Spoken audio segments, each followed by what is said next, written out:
one near the 1400 block of 19th Avenue South and another along 3rd Avenue North. Now, these are some shots submitted by a viewer of the South Moorhead break. Water was about ankle deep at the time of the photos. Yeah, if you take a close look at the roadway, you see cones up there as well. Dispatch logs also show a break in the 100 block of 2nd Street North in Castleton around 1 a.m. We're still working to get updates on all of these, but use caution if you're driving in these areas because water main breaks can cause quite a mess. Yeah, we know it is the season for that. We get cold, we get warm. We get cold, we get warm. Lisa Green explains that track. Morning, Lisa. Good morning. Yeah, as we're seeing that fluctuation going on, water tends to expand, or it does expand as it freezes, and then as it melts, it contracts again. So that's in the soil, and it's pushing on those pipes, and that creates instability and those breaks at times. So this time of year, or whenever we see these back and forth temperatures between above and below freezing, that sometimes happens, and we are of course experiencing that today. And this morning we're below freezing. Beautiful out there. We've got a sunny sky that's coming our way. Sunrise at 7:44 this morning, and enjoying that color showing up on the horizon now. 14 degrees right now, so again well below freezing. So any melting that happened yesterday frozen right back up, so some of those sidewalks might be slick again if they're not treated, roads as well. And it feels more like zero when we factor in that wind out of the west. So yes, it's a warm up compared to where we've been, and for the February month here, but still it is going to be chilly if you factor in that wind. So make sure you're ready for that. A look outside in Grand Forks, not bad at all. We're nice and quiet and clear. 14 degrees, wind out of the west at 7.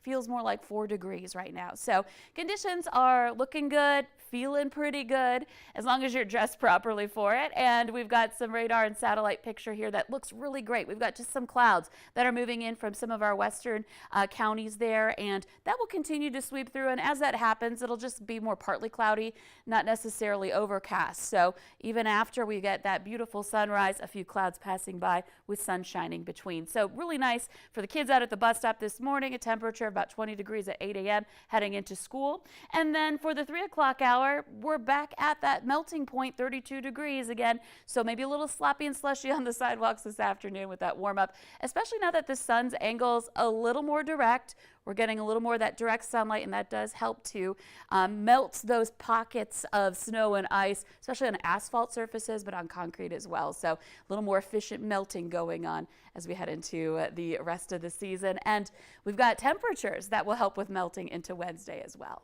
Okay, we'll check back in throughout the day here. Lisa, thank you. Also on your fast track this morning, a Minnesota home torn in half by an explosion. 3 people are rushed to the hospital. The blast happened in the city of New Bethel. That's near the Twin Cities. The home appears to have been under construction. You see this aerial view here. It has extensive damage both to the living and garage sections of the structure. The cause of the explosion has not yet been confirmed, and there's no word on the victim's conditions. Also on Fast Track, Grand Forks city leaders have now killed the proposed Chinese-owned Fufeng corn milling plant after concerns over national security threats. The city council last night voted in favor of refusing to connect industrial infrastructure and deny building permits for the project, essentially ending that project in its tracks. Buildings are still falling in Turkey and Syria this morning, and the death toll continues to rise. And now, fear of aftershocks, all after yesterday's massive earthquake. The death toll is now over the 5,000 mark. Searchers are continuing to sift through the rubble for survivors or victims. More than 11,000 people are hurt.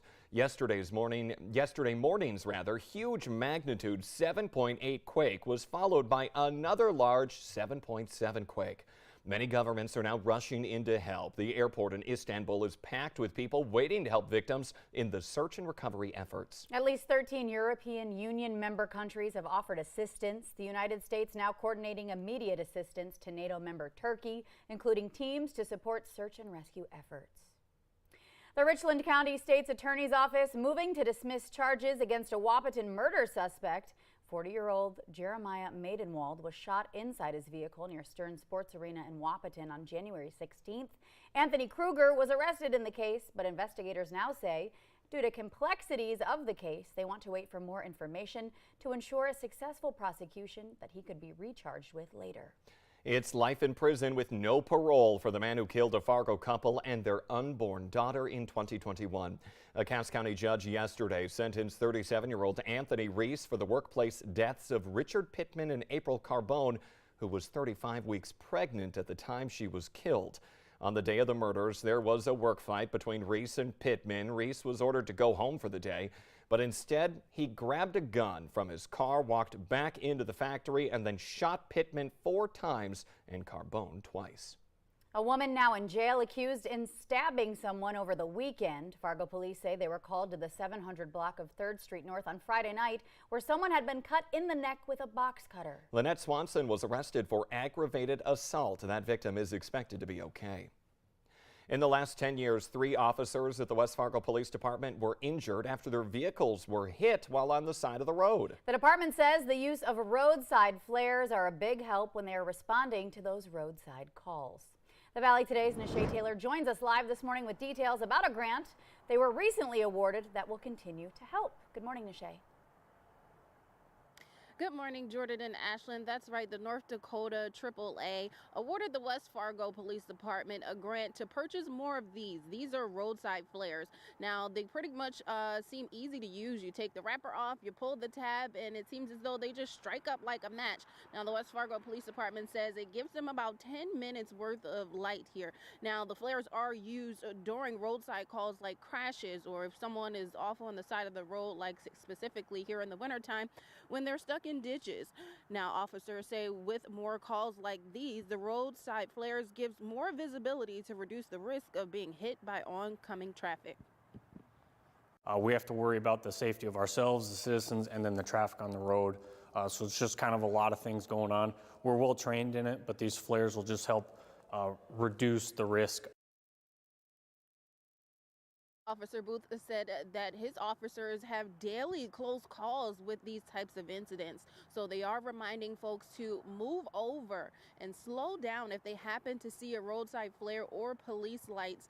They say it is the law. It is a move over law in North Dakota. Reporting live in West Fargo, Nishay Taylor, Valley News Live. Yeah, great safety advice this morning. Thank you for your continued coverage, Nishay. North Dakota lawmakers now considering a bill to channel $89 million towards school lunches as a way to enhance learning and prevent behavioral health issues during the school day. Another bill being looked at would make it illegal for a school to deny or serve an alternative meal, differentiate students based on meal status, and limit a student's participation in activities based on their meal account balances. A crucial warning for parents: talk to your children about sextortion. Sextortion happens when someone tricks a person into sending them explicit photos, then demands something in return to not share them, like money, more photos, videos, or even sex.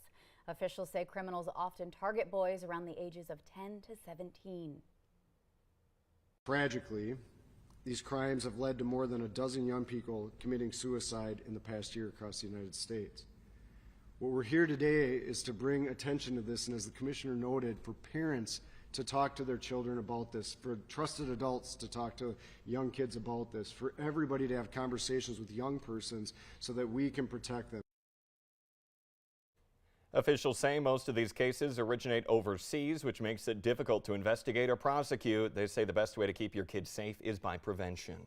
A big update this morning. The stuck bear in Roseau County that we told you about yesterday is finally free. The DNR says the bear cuddled up in the culvert and went to sleep, but ended up getting stuck in deep ice and snow when that culvert started to flood. They had to use a syringe pole to give him a dose of an anesthetic before moving that 400-pound animal. He was located to a game sanctuary. Wonderful news this morning. Yeah, but not so wonderful news on this one. Yeah, last night's Powerball winner wasn't us. Spoiler alert. Yeah. The winning ticket was sold in Washington State. It is worth that full $747 million.